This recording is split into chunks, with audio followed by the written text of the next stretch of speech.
The message came on a Tuesday. It rippled through every communication system on Earth at once. TVs, radios, phones, and computers all received the same signal. It wasn't in any human language.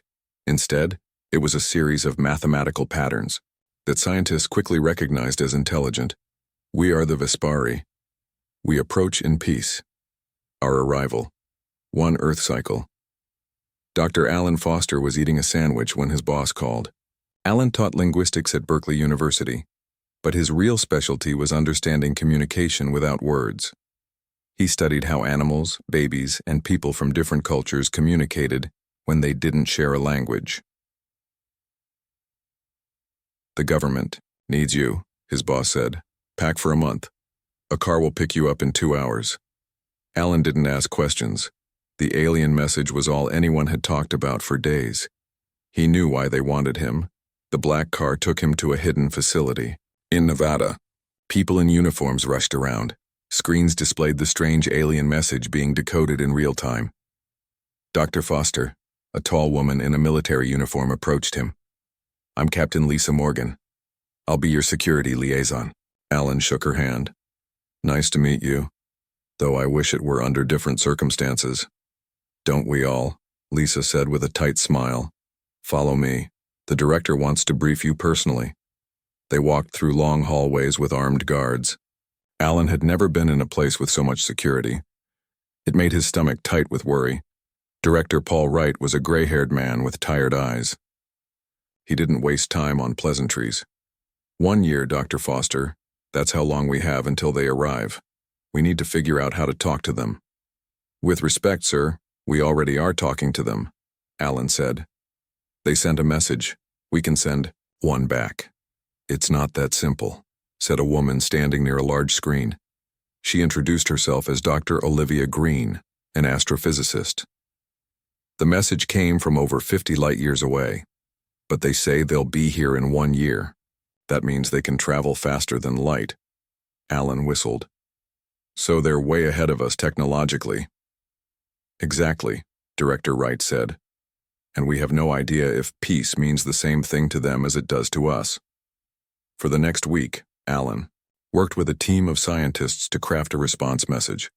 They sent it, not knowing if the aliens would receive it before they arrived. 3 days later, they got an answer. We are the Vespari. We serve the Queen.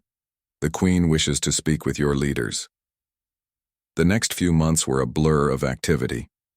Governments argued about who should represent Earth. The military prepared weapons, just in case. Scientists built new technologies to try to communicate better. Alan spent his days studying everything they knew about the Vespari, which wasn't much. They seemed to mention their queen in every message. He wondered what kind of society they had. It's like a beehive, he told Lisa one evening as they ate dinner in the facility cafeteria. Everything centers around this queen figure. Let's hope she's friendly, Lisa said, poking at her food.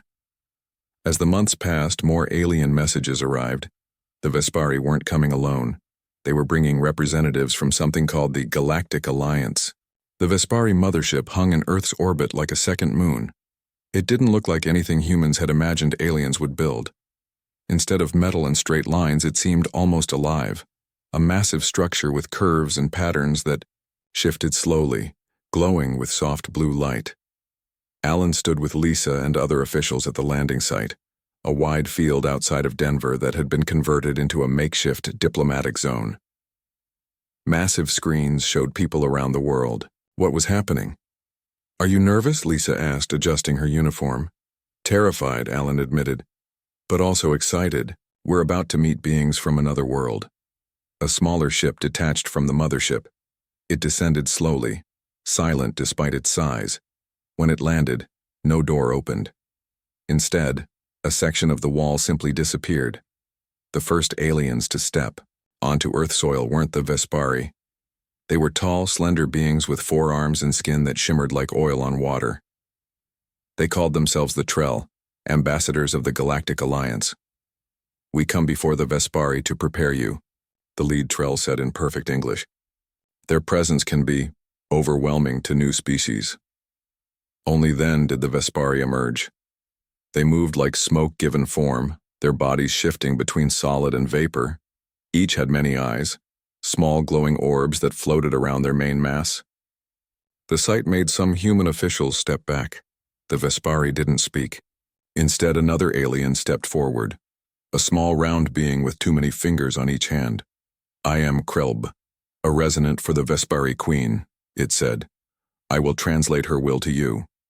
The first meetings were held in a specially built conference center. Representatives from 17 alien species sat with Earth's leaders.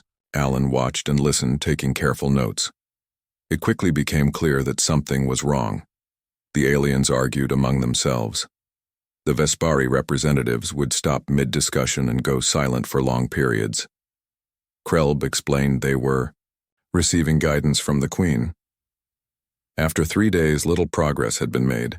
The aliens wanted to establish trade routes through Earth's solar system. They offered technology in exchange. But every detail had to be approved by the Queen, who never appeared in person. On the 4th night, Alan was reviewing his notes when Lisa knocked on his door. "Come with me," she said. "You need to hear this." She took him to a secure room where an alien sat alone, one of the Trell diplomats. "This is Venra," Lisa said. "He requested to speak with you privately." The alien's 4 hands moved in gentle patterns as he spoke. "Dr. Foster, I have been observing you. You see things others miss." Alan nodded cautiously. "I try to. You should know that what is happening now has happened before. Many times. On many worlds." Venra's voice was sad. "The Vespari come. They negotiate. But nothing meaningful happens because no one can reach the Queen directly." "What do you mean?" Alan asked. "The Queen makes all true decisions. The resonants claim to speak for her, but they are limited. No species has ever communicated directly with her. Many have tried. Some never returned from the attempt." Alan leaned forward. "Why are you telling me this?" All 4 of Venra's hands opened wide. "Because your species thinks differently. I have studied humans. You make connections that others cannot see. Perhaps you might succeed where others have failed." Later that night, Alan couldn't sleep. He reviewed everything they knew about the Vespari.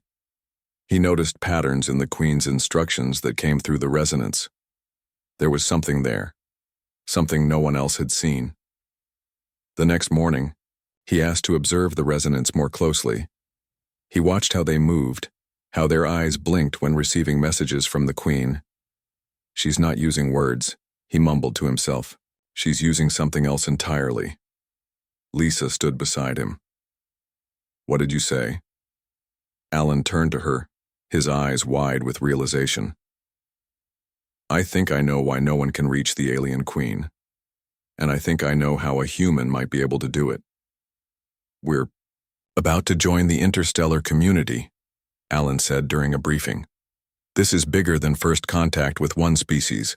This is first contact with an entire civilization of different aliens." 2 weeks before the scheduled arrival, telescopes spotted the Vespari ship entering the solar system. It was massive, larger than any human spacecraft ever built. "It's really happening," Alan whispered to himself as he watched the footage. The night before the ship was set to reach Earth orbit, Alan couldn't sleep. He stood at his window, looking up at the stars. Somewhere up there, an alien Queen was coming.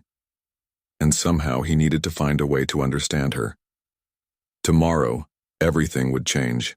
Alan spread his notes across the table in the small meeting room. Director Wright, Captain Lisa Morgan, and Dr. Sam Wells, a neurologist who had joined the team, looked at his work with confused expressions. "I know it sounds crazy," Alan said, pointing to his diagrams. "But I've been watching the resonance for days now. They don't translate the Queen's words. They translate her feelings." "Feelings?" Director Wright frowned. "These are advanced aliens, not teenagers." Alan shook his head. "It's more complex than that. The Queen communicates through emotional patterns, like music made of feelings instead of sounds. The resonants are sensitive to these patterns, but even they only get pieces of it." Sam leaned forward, suddenly interested. That might explain the unusual brain activity we detected in the Vesperi. Their neural patterns are unlike anything we've seen before. Exactly, Alan said. And I've studied the historical records the Trell shared with us. Every species that's joined the Galactic Alliance has tried to communicate directly with the Queen. None succeeded. Lisa crossed her arms. So, what makes you think humans could do better? Alan pulled out a tablet and showed them brain scans. Human brains process emotions differently than any other known species. We have stronger connections between our emotional centers and our logical reasoning areas. Are you suggesting we're more emotional than aliens? Director Wright asked. Not more emotional, just differently emotional, Alan explained. We blend logic and feelings in a way that might be compatible with how the Queen thinks. The room fell silent as they considered his theory.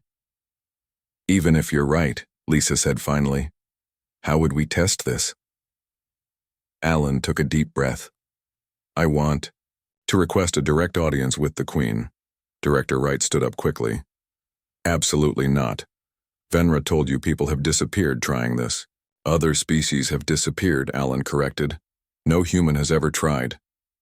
The debate lasted for hours. Eventually, they agreed to approach the resonance with Alan's theory. The small round alien named Krelb listened carefully, his many fingers tapping against each other. No outsider has ever met the Queen directly, Krelb said when Alan finished. It is forbidden. But not impossible? Alan pressed. Krelb's eyes blinked in a complex pattern. I will consult. For 3 days, they heard nothing. The diplomatic meetings continued, making little progress. Then, on the 4th morning, Krelb appeared at their facility. The Queen is curious, he announced. She will permit one human to enter her presence. The team spent the next week preparing. Sam designed a special neural interface that would record Alan's brain activity during the meeting. Lisa insisted on joining as security. I'm not letting you go in there alone, she told Alan. We have no idea what will happen. The night before they were set to board the mothership, Alan couldn't sleep. He sat outside, looking up at the massive alien vessel glowing softly in the night sky. Lisa found him there and sat down beside him. Having second thoughts? More like 20th thoughts, Alan admitted with a small smile. What if I'm wrong? What if there's a reason no one can communicate with her? Then we'll come back and try something else, Lisa said simply. Alan looked at her. You make it sound so easy. It's not easy. It's just necessary, she replied. Someone has to try. Might as well be us. Early the next morning, a small team gathered at the landing site. Director Wright gave last-minute instructions. Sam checked the inside of the Vesperi mothership was unlike anything Alan had imagined. The walls seemed alive, pulsing with soft light that changed colors as they walked. There were no straight lines anywhere. Everything curved and flowed, like water frozen in time. Krelb led Alan and Lisa through winding passages. Behind them followed Dr. Sam Wells and Ryan Patel, a communications expert who had joined the mission at the last minute. 2 other aliens walked with them, a Trell, diplomat, and a tall, thin being with skin like polished stone who had not introduced itself. Many areas of our ship are forbidden to outsiders, Krelb explained as they walked. You must stay close and touch nothing. Lisa kept one hand near her weapon. Though she had been allowed to keep it, Alan doubted it would do much good if things went wrong. How big is this place? Ryan asked, looking up at the high ceilings. The mothership houses 17,000 Vesperi and can support over 20,000 more, Krelb said. It is one of the smaller vessels in our fleet. Alan and Lisa exchanged looks. Earth's largest ships could hold a few thousand people at most. They entered a large chamber where several Vesperi floated near the walls. Unlike the ones they had seen before, these aliens were almost completely transparent, their forms barely visible except for the cluster of glowing eyes that hovered within them. These are the elders, Krelb said. They will observe your attempt to reach the Queen. The Trell diplomat spoke up. No species has succeeded in true communication with the Queen in over 3,000 years of recorded history. Many believe it is impossible for non-Vespari. What happened to those who tried? Lisa asked. Krelb's many fingers twisted together. Some were changed by the experience. Others simply could not process what they encountered. They continued deeper into the ship. The passages grew narrower, and the light dimmed to a soft purple glow.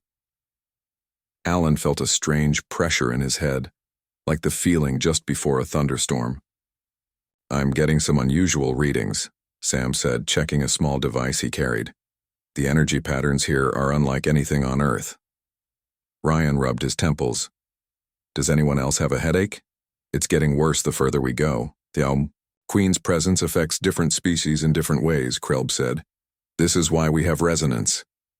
They stopped at a circular door that seemed to be made of flowing liquid metal. Krelb placed his hand against it, and the surface rippled. "Beyond this point, only those attempting contact may proceed," he said. "The rest must wait here." Ryan looked relieved. "My head is killing me anyway. I'll stay and monitor communications from here." Sam checked Alan's neural interface one last time. "Remember, this will record everything your brain experiences, but it might also help you process what you encounter. We have no way to know for sure." "I'm going with you," Lisa told Alan firmly. That wasn't a request. Krelb seemed about to object, then tilted his head as if listening to something no one else could hear. "The Queen permits it, but only these two may enter." The stone-skinned alien spoke for the first time, its voice deep and rumbling. "I have witnessed 17 attempts to reach the Queen. None have succeeded. What makes humans different?" Alan touched the neural interface on his temple. "We won't know until we try." The liquid metal door parted like a curtain, revealing a passage that sloped downward into darkness. A faint blue light pulsed at the far end, like a heartbeat. "The Queen awaits," Krelb said. "Once you enter, I cannot help you." Alan took a deep breath and looked at Lisa. She nodded, her face determined. Together, they stepped through the doorway. The liquid metal closed behind them with a soft sound, cutting them off from the others. Ahead lay the heart of the Vespari ship, and the Queen no outsider had truly reached. Alan felt the neural interface grow warm against his skin as they walked toward the pulsing light. With each step, the pressure in his head increased, and strange images began to flicker at the edges of his vision. Neural interface one final time. "Remember," he told Alan, "the device will monitor your brain activity, but it might also help amplify your emotional responses. We don't know exactly how it will interact with the Queen's communication." As they boarded the small shuttle that would take them to the mothership, Alan felt a strange mix of fear and excitement.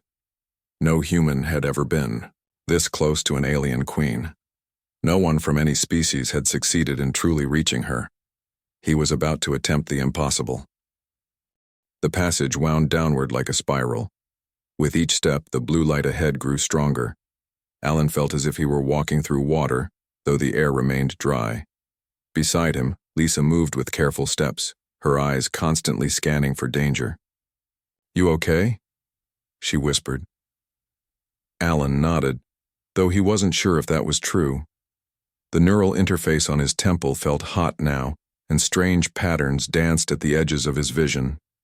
"I feel something," he said, "like someone is watching us from inside my own head." The passage opened into a vast chamber that stretched farther than they could see. The ceiling arched so high it disappeared into darkness. Everywhere, structures like giant coral formations glowed with soft blue and purple light. "It's beautiful," Lisa breathed. In the center of the chamber floated what at first looked like a cloud of light. As they moved closer, Alan saw it was actually billions of tiny particles swirling in a pattern. Within this cloud hung a larger form, partly solid and partly made of energy. It pulsed with light that matched the rhythm of the ship around them. "The Queen," Alan whispered. As if in response to her name, the swirling particles moved faster. Alan felt pressure building in his mind, like someone was trying to squeeze thoughts into his head that were too big to fit. Lisa grabbed his arm. Alan, your nose is bleeding. He wiped it away without taking his eyes off the Queen. It's okay, she's trying to communicate. How do you know? I can feel it. The neural interface was burning hot now, but he didn't care. Sam was right, it's not language, it's pure emotion and concept. Alan took a step forward. The swirling particles moved toward him, brushing against his skin like static electricity. Alan! Lisa called in warning. It's okay, he said again. I need to get closer. With each step, the pressure in his head grew. Images flashed through his mind, stars exploding, planets forming, species rising and falling across millennia. It was too much information coming too fast. Alan fell to his knees. The neural interface sparked with tiny flashes of light. He could hear Lisa shouting, but her voice seemed far away. Then suddenly everything stopped. Alan found himself in what seemed like an empty white space. Across from him stood a figure that looked almost human, but not quite. Its skin shimmered, with the same blue light as the Queen. Hello, Alan Foster, it said. Its voice felt like it came from inside his own mind. You speak English, Alan said in surprise. The figure tilted its head. I speak no language. Your mind is translating my thoughts into words you can understand. You're the Queen. That is what others call me. I am the center of the Vesperi consciousness. Alan's scientific mind raced with questions. Why can't other species communicate with you directly? Their minds are organized differently. They try to hear words or see images. But I communicate through patterns of feeling and thought that exist beyond language. But humans can understand you? The Queen figure moved closer. Your species is unusual. You think with logic, but feel with intuition. You understand patterns that exist between ideas, not just the ideas themselves. Suddenly, Alan felt a wave of emotion that wasn't his own. A deep sadness mixed with fear. You're worried about something, he said. The Queen nodded. My civilization faces a threat we cannot overcome alone. We have searched for millennia for a species that could help us.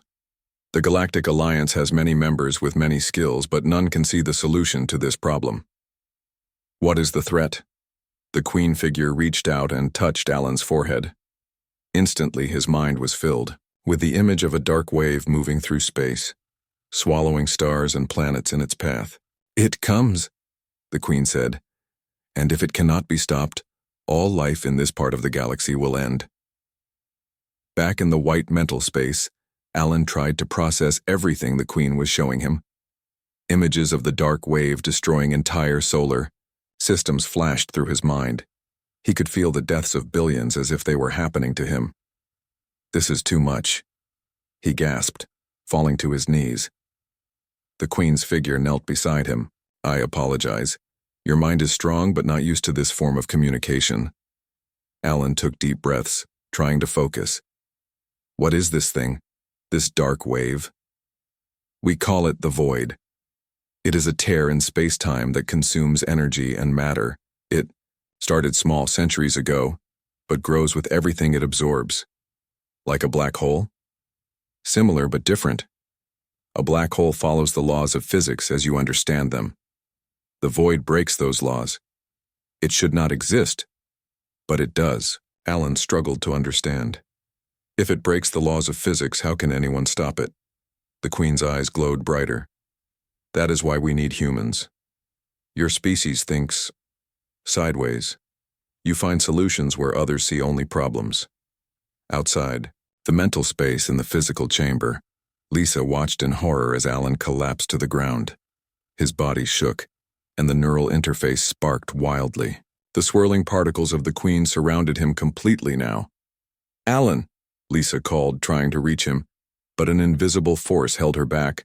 Krelb and the others burst into the chamber. What is happening? The resonant demanded. I don't. No, Lisa shouted. He just fell and I can't reach him. The stone-skinned alien stepped forward. The human's mind is joined with the Queen's. Breaking the connection now could damage them both. Sam rushed to check his equipment. The neural interface is overloading. It wasn't designed for this level of activity. In the mental space, Alan was seeing the history of the void, how it had first appeared near a distant star, how the Vespari had discovered it, how they had tried everything to stop its growth. "You've been fighting this for centuries," Alan said. "Yes. We have the technology to slow it but not stop it. We have the knowledge to understand it but not defeat it. Every species in the Alliance has tried and failed." Alan thought hard. "You said the void breaks the laws of physics, but which laws exactly?" The Queen seemed surprised by the question. "All of them. Space and time lose meaning within it." "That's it." Alan's mind raced with possibilities. "If it breaks the laws of physics, then we need a solution that also breaks those laws." "I do not understand," Alan struggled to explain. "Humans are good at thinking outside normal boundaries. We imagine the impossible, and sometimes that leads to new possibilities." He remembered something from his linguistic studies. There's a concept in human language called a paradox, an idea that contradicts itself but might still be true. Maybe we need a paradoxical solution for a paradoxical problem. The Queen was silent for a moment. Then, "This is a new approach. None have suggested this before." Suddenly, Alan felt the connection between them growing stronger. Knowledge from thousands of years of Vespari science poured into his mind. He saw technologies humans had never dreamed of, concepts that would take Earth centuries to discover on its own. In the physical chamber, Alan's body began to glow with the same blue light as the Queen. The neural interface melted away, but the connection remained. "His brainwaves are synchronizing with the Queen's energy patterns," Sam said in awe, checking his instruments. "They're in perfect harmony." Krelb made a sound of disbelief. "Impossible. No non-Vespari has ever achieved resonance with the Queen." Lisa watched anxiously. "Is he in danger?" "I do not know," Krelb admitted. "This has never happened before." In the mental space, Alan felt himself changing. His consciousness expanded, touching the minds of all the Vespari on the ship. He could feel their surprise, their fear, and then their hope as the Queen shared his thoughts with them. "Your approach has merit," the Queen told him. "But to develop it further, we need more human minds. Your scientists, your dreamers, your problem solvers." "You want an alliance with Earth," Alan realized. "More than an alliance," the Queen corrected. "A true partnership. Together we might make the impossible real." Alan gasped as the full weight of understanding hit him. The Vespari hadn't come to Earth for simple diplomacy or trade routes. They had come seeking salvation. "Why do you think humans can help?" he asked. "Because you just did what no other species has done in thousands of years," the Queen said. "You reached me. You understood me. Perhaps you can understand this threat in a way we cannot." When Alan opened his eyes, he was lying on a bed in the Earth facility. Lisa sat beside him, her face tired but relieved. "Welcome back," she said. "You've been out for almost 2 days." Alan tried to sit up. His head felt strange, fuller somehow, as if his thoughts had more room to move. "The Queen, did I really talk to her?" "More than talk," Lisa said. "According to the aliens, you did something called achieving resonance. Apparently it's a big deal." Director Wright and Sam entered the room. Sam immediately began checking Alan's vital signs. "Your brain activity is still unusual," Sam said, "but it's stabilizing. How do you feel?" "Different," Alan admitted. "I can remember things I never knew before. Vespari science, technology, history. It's all in my head now, like I studied it for years." Director Wright pulled up a chair. "We need to know everything that happened in there. The Galactic Alliance representatives are in an uproar. The Trell ambassador said you've done something that's changed the entire balance of power." Alan told them everything about the void, the threat it posed, and the Queen's request for a partnership with humanity. "She didn't just share knowledge with me," Alan finished. "She changed how my brain works. I can still feel the connection to her, even here." "Is that dangerous?" Lisa asked, concerned. Alan shook his head. "No. It feels right. Like finding a piece of myself I didn't know was missing." For the next week, teams of human scientists met with Vespari representatives. Alan served as a bridge between them, explaining complex Vespari concepts in terms humans could understand. The revelation of the void threat changed everything. What had started as simple diplomatic talks became an emergency planning session for the survival of multiple civilizations. Other alien species were skeptical at first. At a large meeting with the full Galactic Alliance, the stone-skinned alien, who Alan now knew was called Zor, from a species named the Lithians, stood up to speak. "The Vespari have searched for a solution for centuries," Zor said. "What can humans possibly offer that we have not already tried?" Alan stepped forward. He no longer needed translators to understand any of the alien languages. "Humans have a saying," he said. "Two heads are better than one." It means different perspectives can solve problems that one perspective cannot. He activated a display showing a model of the void. The Vespari understand the science of the void better than anyone, but humans excel at making intuitive leaps. Over the next month, a joint team of human and Vespari scientists worked together. Alan continued to serve as the main connection to the Queen, relaying ideas back and forth directly. The breakthrough came from an unexpected source. Lisa, who had been sitting in on the science meetings despite having no scientific background, asked a simple question. "If the void breaks the rules, why are we trying to fix it using the rules?" The room fell silent. Then Alan smiled slowly as he understood what she meant. "She's right," he told the Queen through their mental link. "We've been trying to solve this using conventional physics. But what if we create a counter-void, something that breaks the laws of physics in the opposite way?" The Queen's response came with a surge of excitement. "A paradox to fight a paradox. This approach has never been attempted." Within days, the joint team had designed what they called the impossible shield, a device that would generate a field of rev. The test site was a small uninhabited planet near the edge of the void's path. From orbit, they could see the darkness approaching, a wave of nothingness that erased stars as it moved. Alan stood on the bridge of the Vespari ship, surrounded by screens showing the impossible shield generator on the planet's surface. Lisa stood beside him, while Sam monitored the neural link that still connected Alan to the Queen. "All systems are ready," said a Vespari engineer, its voice translated through the ship's systems. The Queen floated nearby, her form shifting between solid and energy. "This is our best hope," she said, her thoughts clear in Alan's mind. "If it fails, the void will reach populated systems within 1 Earth year." Director Wright's voice came through the communication system from Earth. "All of humanity is behind you, Dr. Foster. Good luck." Representatives from 17 alien species watched from their own ships. None believed the plan would work, but all had come to witness the attempt. "Begin the sequence," Alan said. On the planet below, the generator activated. A field of shimmering energy spread outward, covering half the small world. Unlike normal energy fields, this one seemed to bend light around it, making it hard to look at directly. "The void will reach the shield in 30 seconds, Sam reported. Alan felt the Queen's presence grow stronger in his mind. "Together," she said, and he understood. Their combined consciousness could help stabilize the field. Alan closed his eyes and let his mind merge with the Queen's.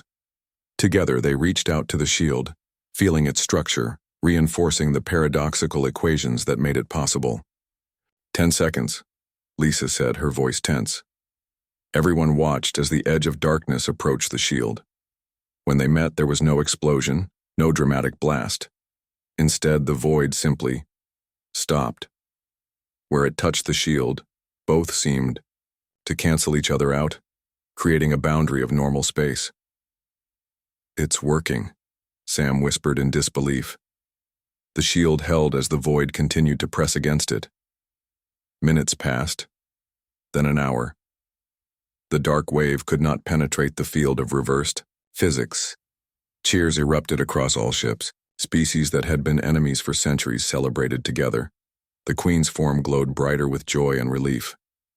"We did it," Alan said, opening his eyes. "We actually did it." "Not just the shield," the Queen told him. "Something more important. We proved that together we can solve problems that neither of us could solve alone." In the weeks that followed, More shield generators were built and placed in strategic locations to contain the void.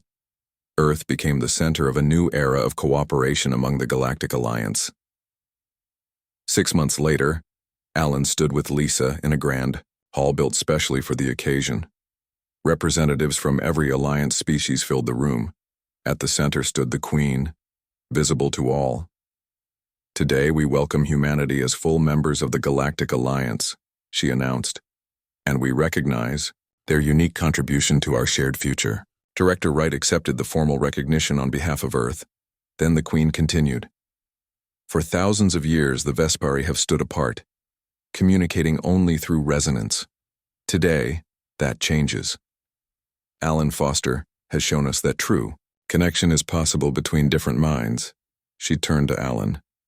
"We ask that you serve as the first human resonant, a direct bridge between our species." Alan looked at Lisa, who smiled encouragingly. "I would be honored," he said. Later, as celebrations continued around them, Alan and Lisa stood at a window looking out at the stars. "Did you ever imagine this is where we'd end up when you first got that call about alien signals?" Lisa asked. Alan shook his head. "Never. I was just trying to understand their language. And instead you changed the course of multiple civilizations." Alan watched as ships from different worlds moved peacefully through space together. "That's the thing about making the impossible real," he said. "Once you do it once, you start to wonder what else might be possible." Lisa took his hand. "I guess we'll find out together." Beyond the window, the stars stretched endlessly before them, full of new possibilities waiting to be discovered. The impossible had become real, and in doing so, had opened the door to a future no one could have imagined. And it had all started because a human had found a way to reach an alien queen when no one else could. Earth physics, creating a barrier. The why. Void could not penetrate. Building it required technology beyond human capability but within Vespari reach. Testing it would be dangerous. If it failed, it might accelerate the void's growth. As the device neared completion, representatives from every Galactic Alliance species gathered to witness the test. For the first time in recorded history, the Vespari Queen agreed to appear, physically before other species. Alan stood beside her as she emerged from her chamber, a being of light and matter that shifted between forms. The assembled aliens gasped. "Today," the Queen said, her words translated by Alan, "we will attempt what has been deemed impossible, and we will do it together."